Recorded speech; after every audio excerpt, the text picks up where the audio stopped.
네, 정치권 이슈 짚어보겠습니다. 국민의힘 박정하 의원, 민주당 이해식 의원 나오셨습니다. 어서 오십시오. 안녕하세요. 네, 중국 대사의 말 한마디가 굉장히 파장을 낳고 있습니다. 대통령까지 직접 싱하이밍 대사를 직격했습니다. 우리 국민이 불쾌하고 있다. 그리고 이게 예전 인물인데 청나라 때 위안스카이까지 언급을 했습니다. 이 중국 대사에 대해서 대통령이 직접 이렇게 비판한 적이 있었나 싶기도 한데 어떻습니까? 대사에 대해서 직접 대통령이 언급했던 거는 별 기억이 없는 것 같아요. 네. 지난 정부에서 이제 문재인 대통령께서 일본 문제 관련해 갖고 직접적으로 뭐 죽창가 뭐 이런 거는 한 적이 있었습니다만은 직접 이렇게 대통령이 나선 적은 없었는데 어찌 됐건 간에 이제 그 얘기는 뭐 나중에 하더라도 이재명 민주당 대표가 싱하이밍 대사를 만난 과정에서 나왔던 발언 때문에 이제 논란이 시작이 되는데 네. 중국 본토에서도 이 건에 대해서 사실은 유연한 자세를 보이지 않고 오히려 이걸 좀 더 확대하는 듯한 그 지금 도발적인 언사들이 계속되고 있기 때문에 저는 뭐 대통령이 불가피 저렇게 우리 국민들의 이 들끓는 감정을 표현한 거라고 보여집니다. 이 계속 뭐 양국 관계가 좀 이 싱하이밍 대사를 중심으로 해서 진행이 되고 있는데 저는 뭐 중국이 좀 더 유연한 자세로 이 건에 대해서 좀 정리하는 시간이 이제는 좀 오지 않을까라고 조심스럽게 기대를 해보고요.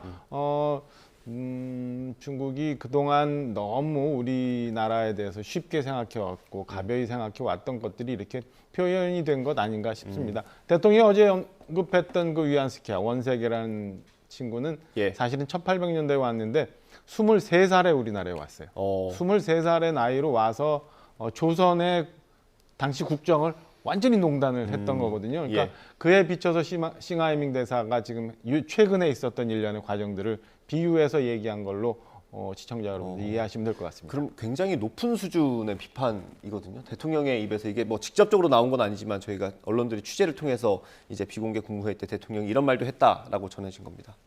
네, 그러니까 그 싱하이밍 대사의 발언은 그야말로 외교관으로서는 정말 부적절한 도를 넘는 발언이라고 생각을 합니다. 네. 그래서 우리 외교부에서 초치를 해서 차관이 사실 그 준엄하게 꾸짖었고, 근데 이제 그에 대해서 중국은 또 우리 정재호 주중대사를 초치를 해서 항의를 했는데 중국은 이제 그러니까 우리는 차관이 항의를 했고 중국은 차관보급이 항의를 했는데 말하자면 조금 이제 수위를 낮춘 거죠. 중국이 수위 조절하고 있다. 중국이 수위 조절을 했는데 우리는 대통령께서 이것을 언급을 하셨는데 저는 대통령께서 꼭 굳이 언급할 사안이었나 그런 생각이 들거든요. 지금 중국은 사실 그 이재명 대표가 싱하이밍 대사를 만났을 때 어떤 면에서는 중국 정부의 입장을 이번 기회에 좀 얘기를 해야 되겠다라고 작심하고 아마 발언을 한 것 같아요. 그런데 이것을 대통령께서 언급을 함으로써 이 자체가 좀 커져버렸고 또 그런 면에서는 이제 중국의 어떤 일정한 그 전략이라 그럴까 그런 거에 이제 말려 들어갈 가능성도 있어서 대통령께서 언급하신 것은 좀 어떤 면에서는 굳이 적절하지 못한 게 아니었나 이런 생각이 듭니다. 장경태 최고위원이 오늘 라디오 인터뷰에서 이런 얘기를 했습니다. 이재명 대표가 더 외교를 잘하는 것으로 보여지기 때문에 거기에 대한 열등감이 표출된 거 아닌가 이런 생각이 든다. 국민들이 다 판단하고 계실 거라고 봐요. 제가 이제 굳이 이재명 대표의 싱하이밍 대사 만찬 초청권에 대해서 얘기하지 않으려고 했습니다만은 뭐 장경태 최고가 그런 얘기까지 했는데 우리나라의 민주당 대표는 의전 서열 7위 정도 되는 걸로 저는 알고 있습니다. 8위 아닙니까? 좀 8위인가 뭐 7, 8위 그 정도 되는 것 같습니다. 싱하이밍 중국 대사는 우리가 4강 그 대사 초청 보내는 거와는 달리 격이 틀려요. 외교부의 국장급 정도밖에 되지 않아요. 그리고 그렇게 해서 초청을 했는데 뭐 이제 관저로 해서 만찬을 응한 것 자체도 좀 생각해 봤어야 되는 부분이고 민주당에서 그거를 유튜브를 통해서 또 생중계를 했습니다. 그러니까 어떤 의도로 이재명 대표께서 거기를 가셨는지는 뭐 여러 가지가 있을 수 있으니까 생각해 볼 수 있는데 제가 볼 때는 개인적으로 볼 때는 아마 후쿠시마 오염수 방출과 관련해서 중국과의 연계 그리고 현 정부가 일본과의 곤혹스러운 문제를 좀 중국을 이용해서 오히려 좀 쟁점화해보고자 하는 의도가 있었던 걸로 보여요. 그러나 사실은 내용적으로 가면은 싱하이밍 대사한테 좀 당한 측면이 저는 있다고 보여지거든요. 그러니까 민주당의 이재명 대표도 좀 더 신중하게 생각을 하셨어야 되는 부분이 있고, 그다음에 대표를 모시는 주변에 있는 측근들도 지금 중국의 이 외교, 전랑 외교라고 하는 이 문제, 그다음에 싱하이밍 대사의 개인적인 특성, 이런 것들 좀 더 면밀히 보고 난 다음에 시작을 했어야 되는데 오히려 말려서 이런 논란을 키워놨는데 오히려 내부적으로 장경태 최고는 대통령이 무슨 열등감을 느껴서 저렇게 했다라고 얘기하는 거는, 저는 엊그저께 있었던 민주당의 그 불체포 가결하고 비슷한 느낌이 있어요. 거기에 보면 이성만 의원이 집단지성이 최종적으로 부결을 시켰다, 이런 표현을 하십니다. 집단지성이라는 게 저는 그 민주당 내 집단지성이라고 그때 느낀 적이 있어요. 국민들하고 전혀 관계없이 국민들의 뜻과는 달리 흘러가고 있는 민주당의 집단지성이라고 느꼈는데, 지금 장경태 최고가 얘기한 것도 저는 똑같은 거라고 봅니다.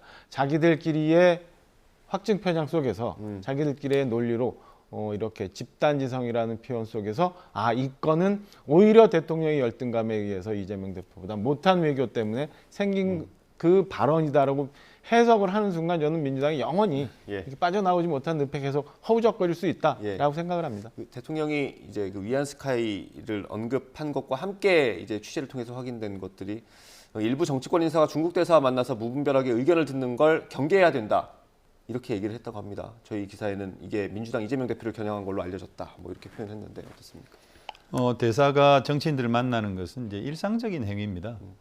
역대 그 당 대표들이 다 중국 대사를 만났고요. 그리고 이번에도 싱하이밍 대사가 이재명 대표뿐만 아니라 김기현 대표도 초청한 것으로 알고 있습니다. 그래서 그런 그 대사의 활동 자체를 문제 삼는 것은 바람직하지 않다고 생각이 들고요. 다만 이제 아까 우리 그 박정화 의원님께서 말씀을 하셨는데, 뭐 그렇습니다. 대사는 국장급이죠. 국장급 외교관이 이 모두 발언만 공개된 그런 상황에서 조금 이제 도발적으로 발언을 했습니다. 근데 그것에 대해서 대통령께서 직접 맞대응을 할 만한 사안인가? 저는 어떤 면에서는 그 우리 대통령의 격과도 맞지 않다, 그런 생각이 드는 거고요. 그리고 이재명 대표 말씀을 하셨으니까 제가 뭐 말씀을 안 드릴 수가 없는데, 지금 우리 이 경제가 정말 너무나도 힘든 상황으로 가고 있습니다. 15개월 연속 그 무역 적자가 생기고 있고, 이것은 역시 그 중국과의 무역 적자 때문이죠. 지금 1분기에만 78억 달러가 이제 적자가 났는데, 그리고 수출도 규모가 전년 대비 28% 감소하고 있고, 반도체는 40%를 감소하고 있습니다. 이게 중국과의 어떤 그 외교 관계 32년 됐는데, 그 이후에 무역으로 봤을 때 최초의 일이거든요. 그렇다면 이런 상황에서 결국 그 윤석열 정부가 어떤 전략적 모호성이라고 하는 것을 견지를 하면서 중국과 미국, 그리고 어떤 경제적인 측면에서 실리적인 외교, 이런 걸 통해서 경제 문제에 대한 어떤 현명한 대처를 했어야 되는데, 너무 그 미국 일변도, 그리고 한미일 삼각 군사 동맹을 통해서 중국을 군사적으로 포위하고 또 고립시키려고 하는 그런 전략, 이런 것들 속에서 중국이 상당히 그 어떤 면에서는 강력한 견제를 해야 되겠다라고 하는 생각을 하게 되고, 또 그렇게 되면 그것이 바로 경제에 직접적인 영향을 미치게 되는 거거든요. 그래서 지금 그 대중 무역 자체가 규모까지도 줄어들고 있는 이 상황은 윤석열 정부의 외교 정책의 실패로부터 비롯된 것이다, 이렇게 생각할 수밖에 없습니다. 이런 상황에서 이재명 대표가 조금 더 상황 자체를 조금 더 좀 개선해 보려고 하는 그런 의지 속에서 싱하이밍 대사 초청에 응한 것이거든요. 다만 이제 모두 발언이 공개되면서 이 대사의 부적절한, 그야말로 도를 넘는 발언이 표출이 된 것인데, 이런 부분에 대해서는 좀 분리해서 대응하고 중국과의 어떤 관계는 우리가 조금 더 개선시켜 나가는 그런 방향으로 가야 된다, 이렇게 생각합니다. 알겠습니다. 저희가 발언기에 드리기 전에요, 조태용 국가안보실장이 오늘 한미일 안보실장 회의를 하기 위해서 일본으로 출국을 한다고 합니다. 공항에서 지금 취재기자들과 만났다고 하는데요. 어떤 얘기들 나오는지 좀 가보겠습니다. 작년 9월 1일 날입니다. 나오셨으니까 제가 한두 말씀은 드리겠는데요. 뭐 그 정도 하고 들어가겠습니다. 이번에 한미일 안보실장 회의가 있어서 동경에 가게 됐습니다. 작년 9월 1일 날 회의가 있고 한 9개월 만에 열리는 회의입니다. 제가 3월 30일 안보실장으로 일을 시작하고 나서 바로 한미일 안보실장 회의를 갖자고 해서 일자 조율을 쭉 해왔는데 이번 일자가 잡혀서 가게 됐습니다. 지금 뭐 북한이 실패한 정찰위성 발사입니다만은 앞으로도 계속해서 북한에 도발이 예상이 되고 있고 그 외에 국제 정세도 지금 굉장히 복잡하게 움직이고 있어서 그 어느 때보다도 한미일 3자 간의 그 협의와 긴밀한 공조가 중요한 때라고 생각을 합니다. 그런 점에서 안보, 또 북한, 그리고 경제 안보, 또 첨단 기술들 모든 부분에 있어서 우리의 국익을 좀 더 확보하기 위한 그런 목표를 가지고 한미일 3자 협의, 또 한미 협의, 한일 협의 등 심도 있는 협의를 갖고 돌아오도록 하겠습니다. 대단히 감사합니다.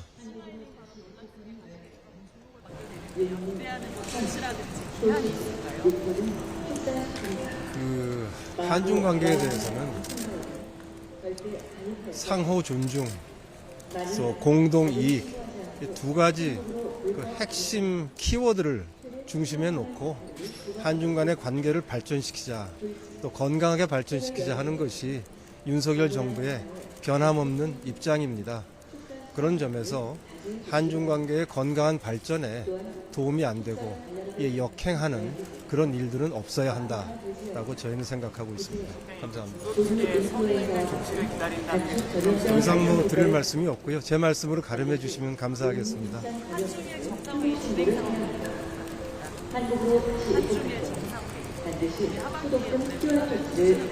한중일 정상회의는 지금 이제 한국이 의장국을 맡을 차례입니다. 그래서 중국과 일본에다가 한중일 정상회의를 이제 하자고 하는 그 의향을 전달을 하고 지금 외교 채널 간에 협의를 하고 있습니다.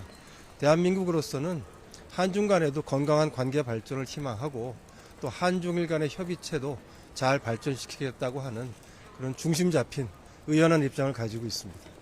중국 조치의 성의 여부를 판단할 우리 기준이라는 게 있는지 궁금합니다. 한중 관계에 대해서는 제가 아까 드린 말씀으로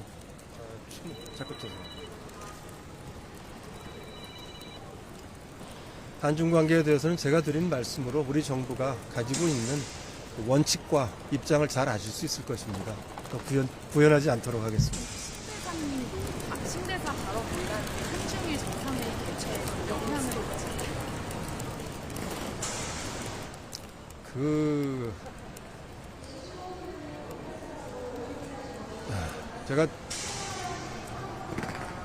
제가 싱하이밍 대사라는 말을 좀 하고 싶지가 않습니다. 왜냐하면 제가 안보실장입니다. 우리나라의 외교 안보를 총괄적으로 조정해 나가는 자리를 맡고 있는 입장에서 주한 중국 대사에 대한 이러쿵저러쿵 하는 얘기하는 것 자체가 우리나라의 그 당당함과 국격에 잘 맞지 않는다고 생각을 하고요. 한중일 정상회의는 정상 차원에서 한중일이 필요해서 만든 겁니다. 그렇기 때문에 그런 차원에서 공동의 이익이 되기 때문에 중국과 일본이 우리의 이제 의장국으로서의 어떤 요청에 부응을 해서 올해 중에 열릴 수 있기를 저희가 기대하고 있습니다. 감사합니다. 부산에서 한미 핵협의 그룹도 이제 좀 오른다고 봐야 될까요? 당연히 한미일 핵협의 그룹을 저희가 조기에 가동을 해야 됩니다. 그 문제도 충분히 논의할 수 있는 기회가 될 것입니다. 한미일 회담 의제인가요? 아니면 한미 양자회담의 의제인가요? 한미 양자회담의 의제입니다. 한미 핵협의 그룹입니다.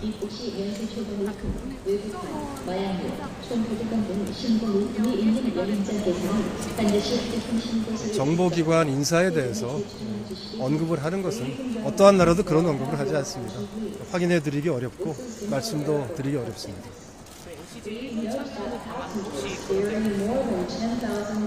그 한미일 간의 확장 억제에 대해서 정책적 수준의 협의를 하는 데 대해서 우리 정부는 열려 있습니다.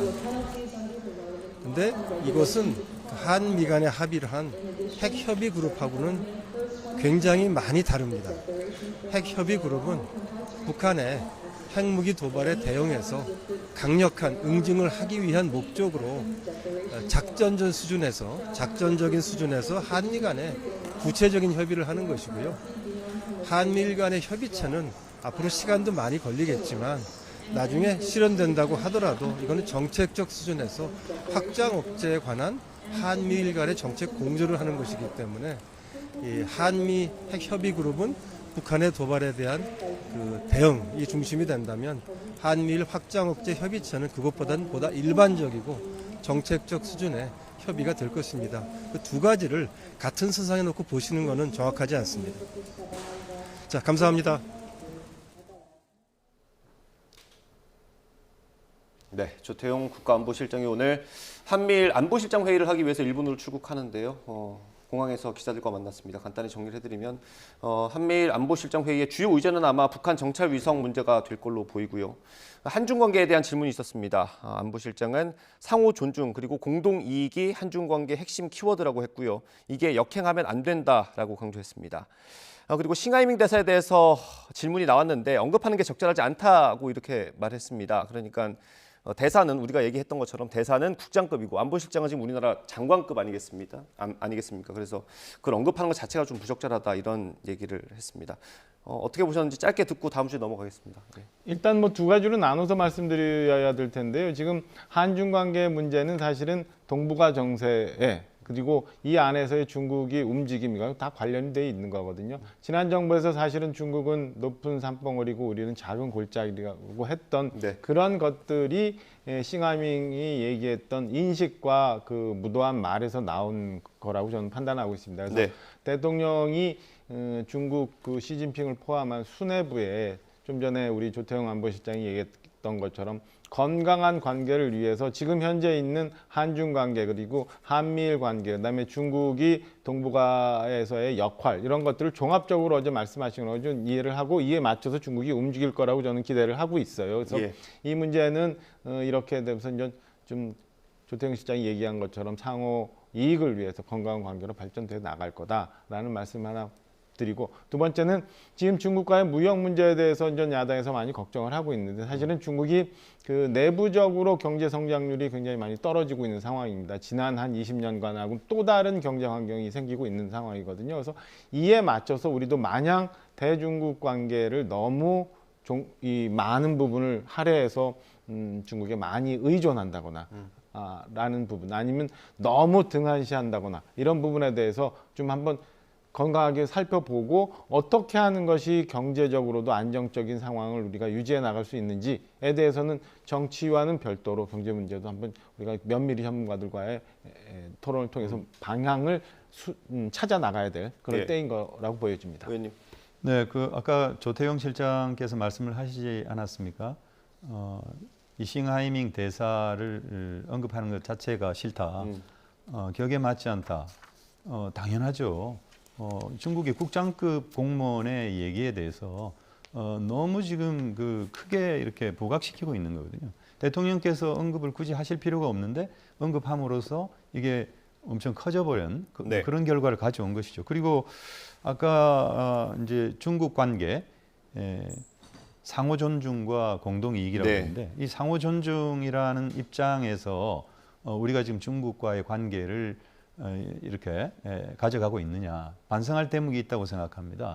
싱하이밍 대사의 얘기 속에서도 드러나지만 중국의 어떤 핵심 이익 중의 핵심 그것은 대만 문제라고 언급을 했거든요.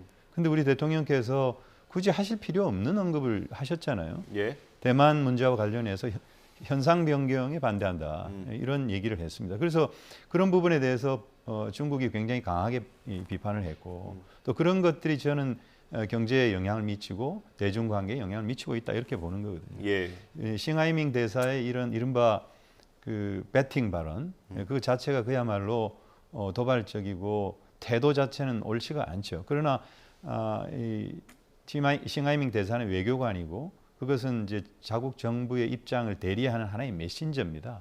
그런 측면에서 볼 때 중국은 과연 우리에 대해서 어떻게 생각하고 있는가라고 하는 것을 알 수가 있는 것이죠. 이제 그런 면에서는 서로 이런 핵심 이익과 관련해서는 서로 존중해주고 또 그런 속에서 공동의 이익을 찾아가는 거 그것이 실천돼야 된다 이렇게 생각합니다. 알겠습니다. 조태용 안보실장이 일본으로 출국하면서 했던 얘기들까지 정리를 해봤고요. 다음 국민의힘 얘기를 좀 해보겠습니다. 김기현 대표가 오늘 광주 일정을 소화하는데 천하람 위원장도 동행을 했더라고요. 버스에서 같이 타고 내렸다고 합니다. 이거 되게 오랜만에 보는 모습인 것 같거든요. 그러니까 그 이제 전당대 이후 약간 껄끄러운 관계였던 걸로 알려져 왔습니다만 사실은 뭐 알려진 겁니까? 사실은 아닙니까? 사실도 뭐 그런 점이 있었던 것 같아요. 근데 어쨌든 천하람 위원장이 동행을 하고 아마 그 최고위원으로 당선된 김가람 최고는 또 보이지 않나 싶은데요.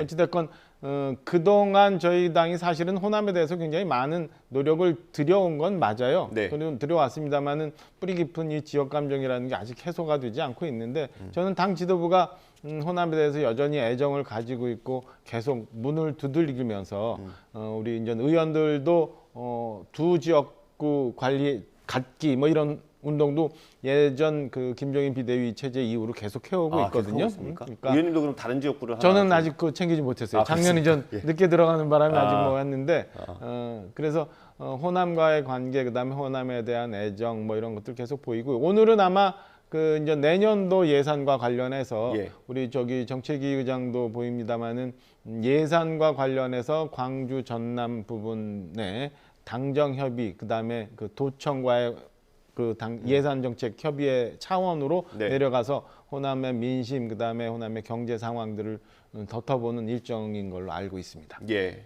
의원님 어떻습니까? 호남에 가 있는 국민의힘 지도부입니다. 네, 뭐 바람직하다고 생각합니다.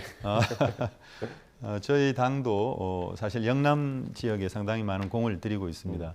아까 지역구 2개 갖기 운동이라고 말씀을 하셨는데 저희는 의원 협력단 제도라고 하는 걸 둬서 서울 수도권에 있는 의원들이 이 대구 경북 쪽에 지역을 하나씩 맡아가지고 지원하고 그렇게 함으로써 당세를 확장하려고 하는 이제 그런 노력을 하고 있는데 사실 국민의힘도 저런 노력을 통해서 그야말로 전국 정당화 그리고 우리 이 정치가 이런 지역주의를 극복하고 서로 이렇게 통합적인 그런 정치가 될 수 있도록 한다는 측면에서는 매우 바람직하다 이렇게 생각합니다. 예, 이 김가람 최고위원 아까 말씀해 주셨는데 그 선출된 것과 어떤 당의 기조가 좀 이렇게 부합하는 거겠죠, 아무래도. 그렇진 않고요. 김가람 최고가 이제 호남 출신이긴 하지만 압도적인 선출이 된 거니까. 선출이 된 거죠. 압도적인 표로. 공감대라고 하면 될까요, 그러면? 뭐 그러니까 지금 이해식 의원님 말씀 주신 것처럼 통합 차원에서 우리가 열심히 이런 노력을 하고 있는 거를 국민들이 이해하시면 될 거라고 봅니다. 그 김기현 대표가 이제 취임한 지 100일이 곧 되더라고요. 내일인가가 100일인데. 안팎에서는 좀 그립감이나 어떤 리더십이 좀 약하지 않느냐라는 평가가 있는 건 사실입니다. 그래서 어떤 모멘텀이 좀 필요할 것 같은데 그게 이렇게 그 경쟁했던 천하람 위원장을 만나거나 이준석계를 좀 끌어안는 그런 모습들이 될 수도 있을까요? 부수적일 것 같아요. 일단은 좀 뭐 천하람 위원장이나 좀 말씀 주신 저 이준석 전 대표 뭐 관련돼서 그 내년 총선에 대한 구도 그다음에 통합 뭐 이런 것들은 부수적인 것 같고요. 조금 그 김기현 대표만의 어떤 어젠다, 이슈 메이킹 같은 게 좀 있었으면 하는 아쉬움은 좀 있습니다. 그러니까 전당대 이후에 뭐 당이 이제 혼란스러운 상황을 비대위 과정 거치면서 지금 좀 많이 안정이 되었으니까 향후 그러면은 우리 국민의힘은 국민들을 위해서 어떤 모습으로 나갈 건지, 나 김기현은 어떤 모습으로 정치를 개혁하고 그 다음에 국회를 이끌어 나갈 건지 이런 비전. 그래서 국민들한테 어떤 삶을 보여줄 건지에 대한 그 어젠다를 좀 던져주시고 그에 대해서 정치권 내에서 건강한 토론들이 좀 이루어지면 좋겠다라는 아쉬움이 좀 있어요. 그래서 민주당 저희가 뭐 혁신위가 이미 저희 당은 활동을 해서 안건을 올려놨습니다만 이런 혁신위 활동도 한번 다시 고민을 해보고 혁신위가 지금 계속 가동이 되고 있습니까? 이미 끝났죠. 저희는 혁신이 끝나가지고 이제 그 몇 개의 안을 대선 제출을 해놨는데 그거 말고 또 다시 뭐 어쨌든 정당이 개혁하는 방법, 그다음에 정치가 개혁하는 방법에 대해서 그건 뭐 꾸준히 매번 논의를 해야 되는 거니까 그런 것 중에서 정말 김기현표 어젠다가 하나 좀 만들어지면 네. 지금 말씀하신 것 같은 그 그립감이 약하다, 네. 아니면 뭐 지금 당 지지도가 정체다, 뭐 이런 것들은 해소되지 않을까라는 생각이 예. 좀 있습니다. 뭐 내일이 100일이라서 평가를 좀 해주실 수 있을까요? 다른 당이긴 합니다만. 뭐 우리 김기현 대표께서 사실 윤석열 대통령의 엄호를 받아가면서 예. 그렇게 대표가 되셨는데 처음부터 이제 존재감이 있을까 이런 걱정을 하지 않았습니까? 네. 그런데 사실 뭐 그다지 존재감이 없는 말하자면 뭐 오너는 따로 있고 네. 영업사장 같은 이제 그런 어떤 이미지로 갖고 계신데 조금 더 글쎄요 제가 국민의힘에 대해서 얘기하는 게 좀 조심하실 것 같습니다. 예. 김기현 적절할지 대표랑 모르겠습니다만. 혹시 친분이 있으신 것 같기도 하고요. 예. 저희 지금 행안위로 오셨더라고요. 아 그렇습니까? 어쨌든 뭐 알겠습니다. 잘 해 나가셨으면 좋겠습니다. 네, 알겠습니다. 오늘 한 5분 정도 남았는데 마지막 주제 다뤄보겠습니다. 오늘 대정부 질문이 사회 분야더라고요. 아무래도 노동 관련 이슈가 좀 많이 나올 것 같은데 대통령실과 정부 여당이 집회 시위를 좀 일부 제한하는 방안을 추진하고 있지 않습니까? 근데 그거를 국민 제안, 그러니까 국민 참여 토론을 실시하기로 했더라고요. 이거는 여론을 일단 듣겠다, 들어보고 결정하겠다 뭐 이런 취지로 그냥 표면적으로 그렇게 이해하면 되겠습니까?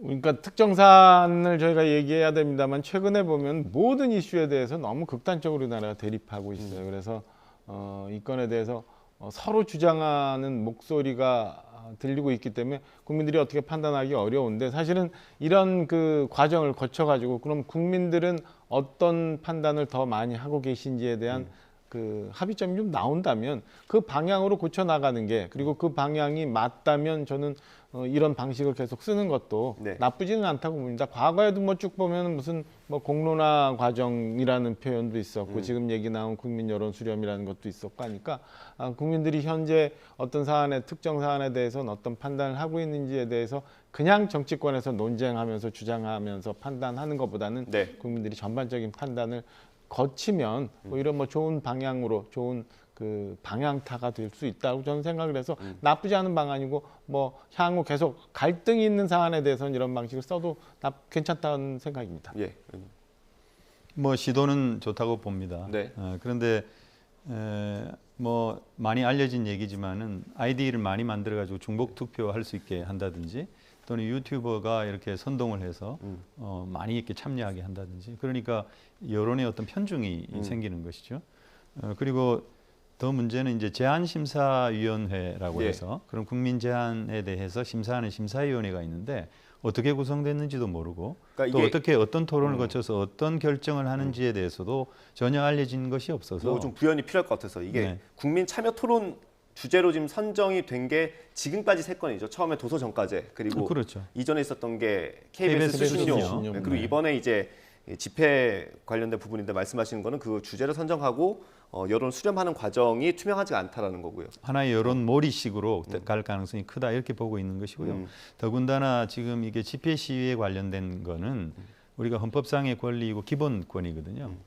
이것과 관련한 결정은 매우 신중해야 됩니다. 네. 그런 면에서 다른 주제도 아니고 특히 이 집회 시위와 관련된 집회 결사의 자유와 관련된 내용을 이런 방식으로 결정하는 것은 옳지 않다 이렇게 생각합니다. 예, 이게 대통령실 입장에서는 어쨌든 어떤 정책을 할 때 이걸 기반으로 이걸 배경으로 추진할 수 있는 원동력이 될 수 있을 것 같기는 한데 대통령실에서 사실 그 여론조사에 대해서 조금 불신하는 목소리도 있었고요. 그래서 이거랑 그거랑 뭐가 다른가 이런 생각도 듭니다.